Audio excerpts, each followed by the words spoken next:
Bismillahirrahmanirrahim. Assalamualaikum warahmatullahi wabarakatuh.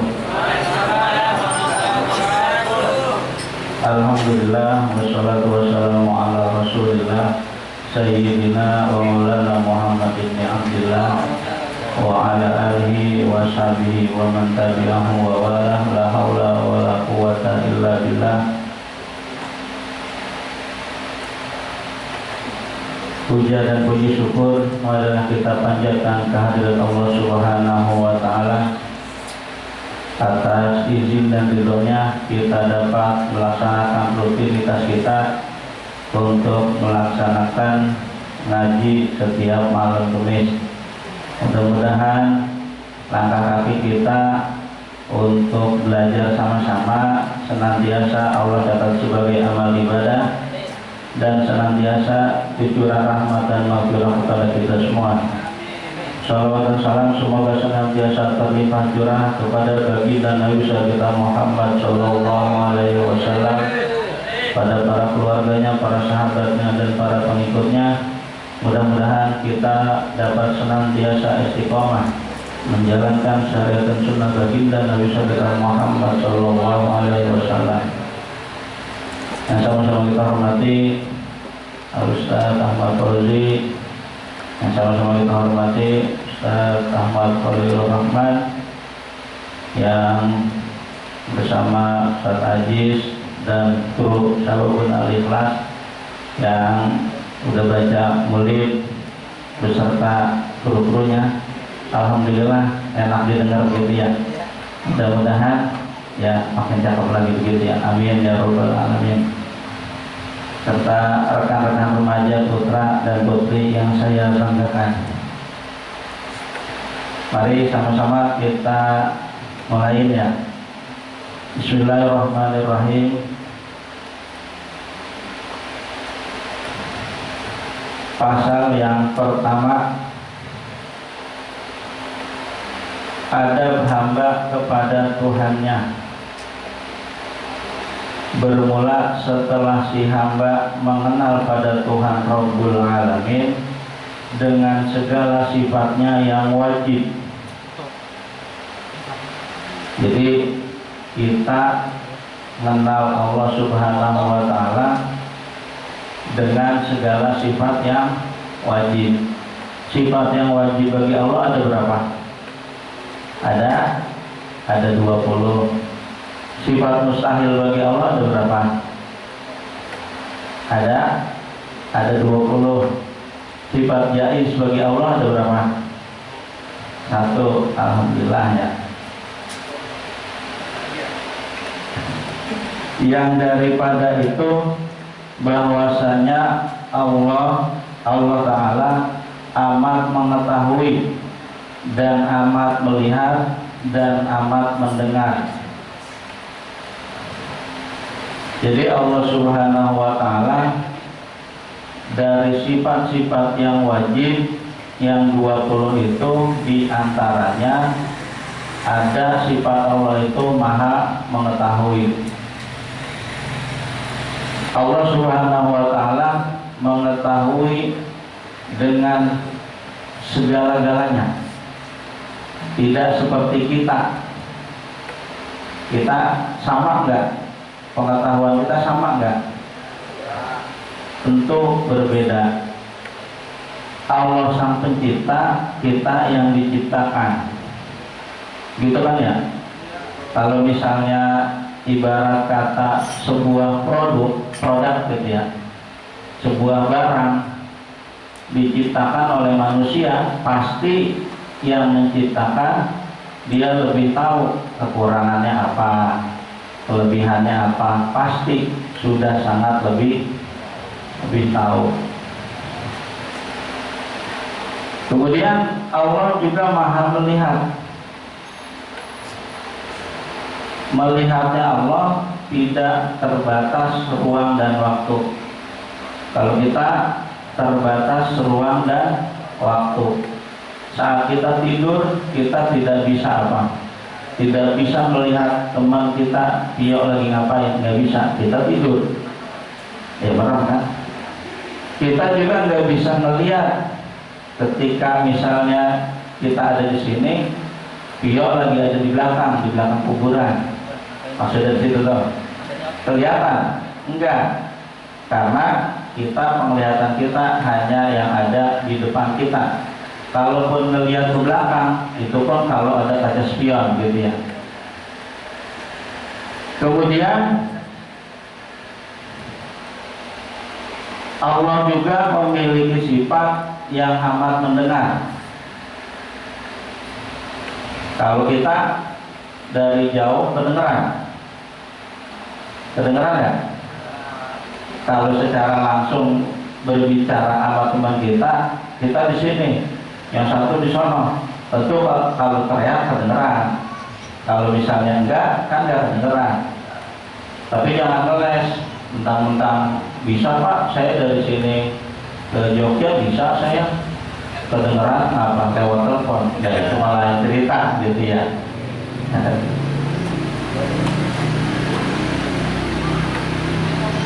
Dan bahwasanya Allah Ta'ala berjanji memberi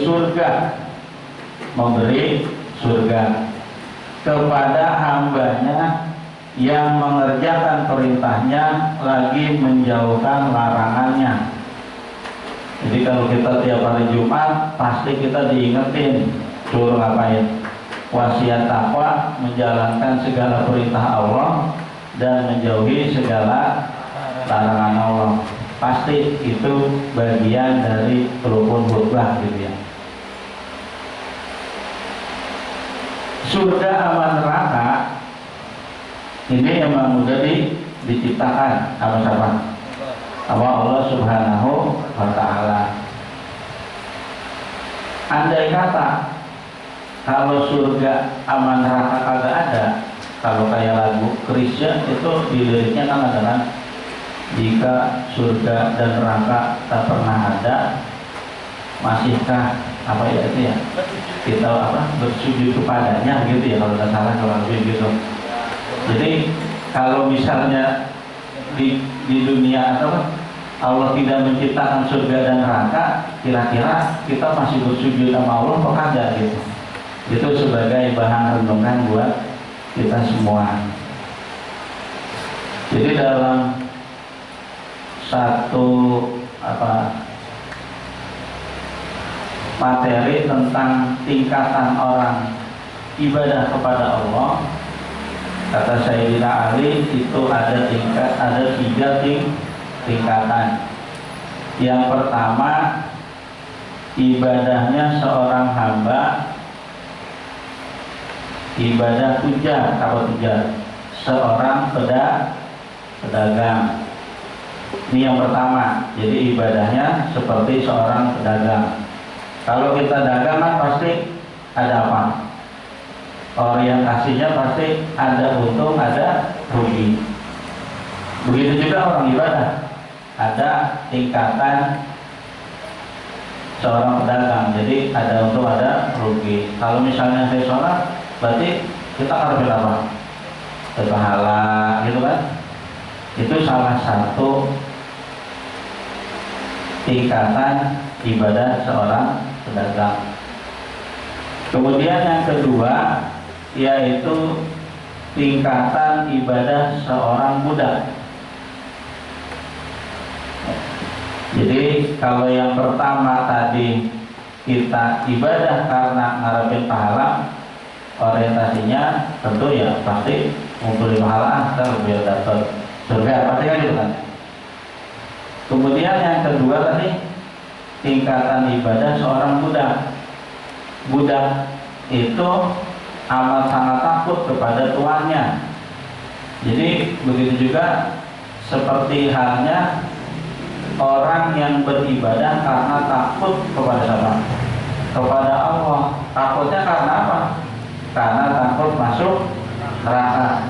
Misalnya sholat, oh iya ya, saya kata sholat. Kalau kagak sholat, ntar dimasukin ke neraka begini-begini gitu ya. Banyak kan? Terus ditambah lagi misalnya satu hari di akhirat bandingannya dengan dunia jauh kan ya, amat sangat-sangat jauh. Kemudian tingkatan yang ketiga, yaitu tingkatan ibadah al-arifin, yaitu orang yang bijaksana. Jadi ibadah kepada Allah karena apa? Karena penuh dengan rasa syukur. Apa syukur? Syukur ini sama sabar. Apanya? Gampang diucapkan, kadang-kadang rada-rada sulit untuk diapain, ya dilaksanain. Tapi sulit bukan berarti kagak bisa ya, bisa, cuman ya butuh proses gitu. Kayak misalnya kalau ada orang meninggal, pasti kan ya sabar ya, pasti gitu kan. Kalau giliran kita yang ketimpa, ya nangis juga gitu. Kiranya begitu. Kemudian tentang kaitannya syukur ya, jadi kita sholat, puasa itu aplikasi dari penghambaan kita kepada Allah, dari rasa syukur kita kepada Allah Subhanahu wa ta'ala. Jadi kalau syukur itu atas nikmat Allah, kita perlu ngapain? Unzuru ila man huwa asfala minkum. Kita disuruh melihat yang ada di bawah kita, bukan kaki, bukan. Yang tingkatannya ada di bawah kita. Wala tanzuru ila man huwa fawqakum. Jangan melihat yang di atas kita. Misalnya nih, kita punya rumah 2 tingkat mewah. Jangan ngelihat yang punya 5 tingkat. Ya, kalau dari urusan harta kita kudu ngelihatnya ke bawah. Misalnya kita punya rumah 2 tingkat, alhamdulillah punya rumah 2 tingkat, cakep gitu kan. Masih ada orang yang rumahnya kagak tingkat. Yang kalau rumahnya kagak tingkat, bersyukur juga, alhamdulillah saya rumahnya kagak tingkat. Orang-orang ada yang kagak punya rumah gitu ya. Kata yang kagak punya rumah, alhamdulillah saya masih kontrak, saya bisa bayar, bisa tempat tinggal gitu kan. Kata yang kontrak, alhamdulillah udah tadi ya.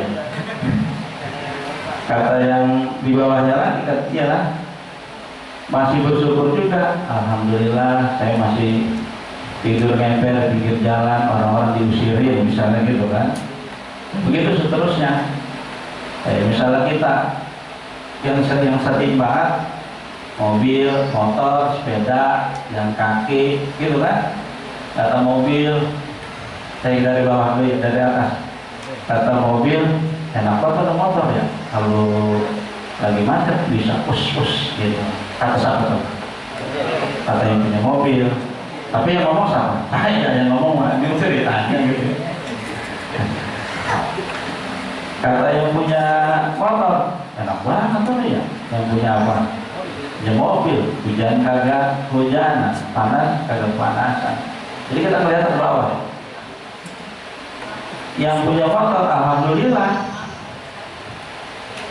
Orang masih apa? Ada naik sepeda, yang naik sepeda, alhamdulillah masih bisa naik sepeda.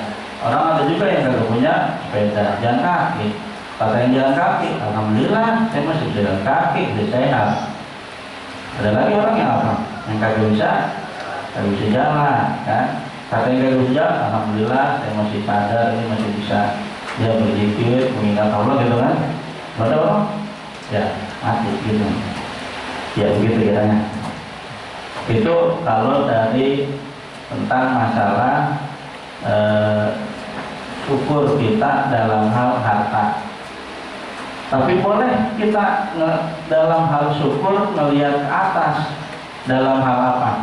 Dalam hal ilmu pengetahuan dan ibadah.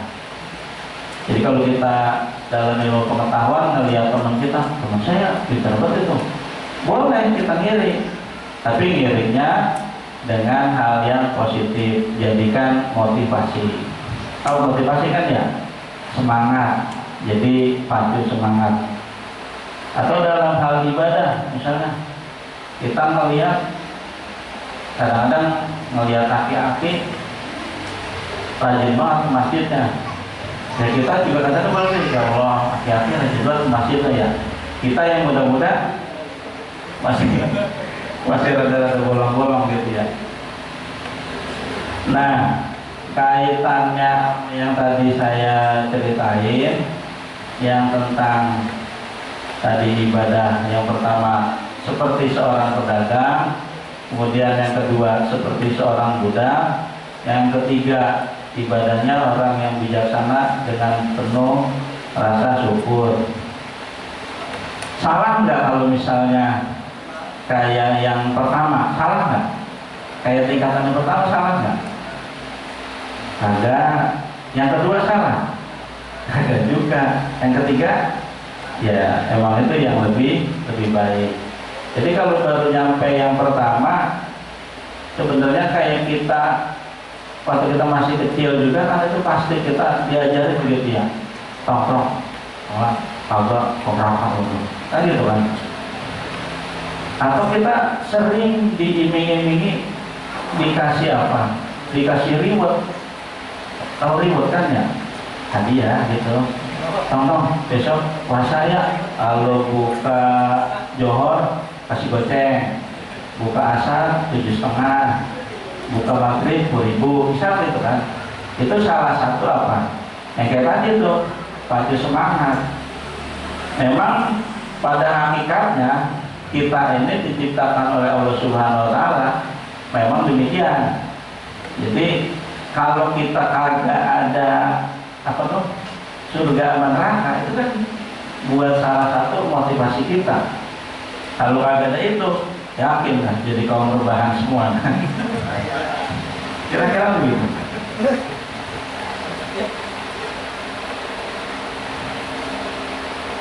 Yang berikutnya apa ini? Dan berjanji menyiksa dengan api neraka yang atas yang meninggalkan perintahnya atau melanggar larangannya. Maka tentulah si hamba yang beriman itu mengerjakan segala yang wajib atasnya, seumpama mengaji, sembahyang, puasa, dan menjauhkan segala maksiat, dan tentulah ia turut perjalanan orang baik-baik yang ada sebutannya di dalam pasal ini. Jadi yang tadi saya sampaikan, tentu surga aman neraka itu salah satu motivasi kita gitu ya. Seperti halnya waktu kita masih kecil kan kita diajarin gitu ya, sholat tidak masuk surga, ya kan? Dan pahala banyak puasa, ntar berpahala banyak, gitu kan? Pikiran kita waktu itu, berarti kalau kita pahalanya banyak, kita masuk apa? Masuk surga. Itu kalau kita ngomongin sama anak-anak kecil. Ternyata begitu kita ngaji, tak giliran udah gede, ditanya, masuk orang banyak pahala, masuk surga nggak? Masuk surga nggak? Belum tentu. Nah, terus ngapain? Saya sholat, puasa. Jadi orang masuk surga itu karena apa? Karena rahmat dan ridho Allah Subhanahu Wa Taala. Saya jawab, udah kalau gitu saya kagak sholat, kagak puasa, gitu kan? Dan justru itu rahmat dan ridho Allah diundang, tahu diundang, didapatkan dengan cara yang tadi kita mendekatkan diri kepada Allah lewat apa?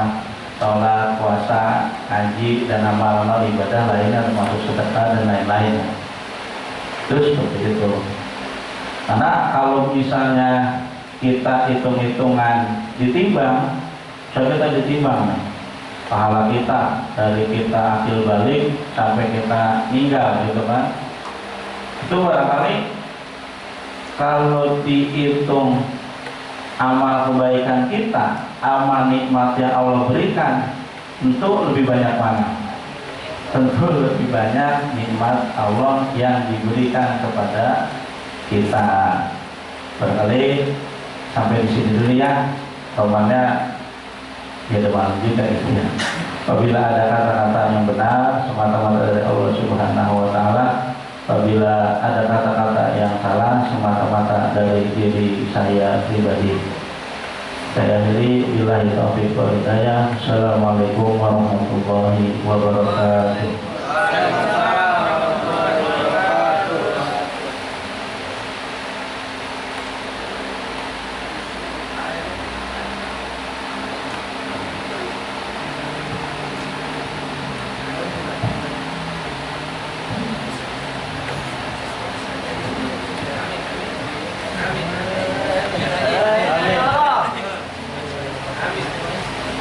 Ya Roh Kudus.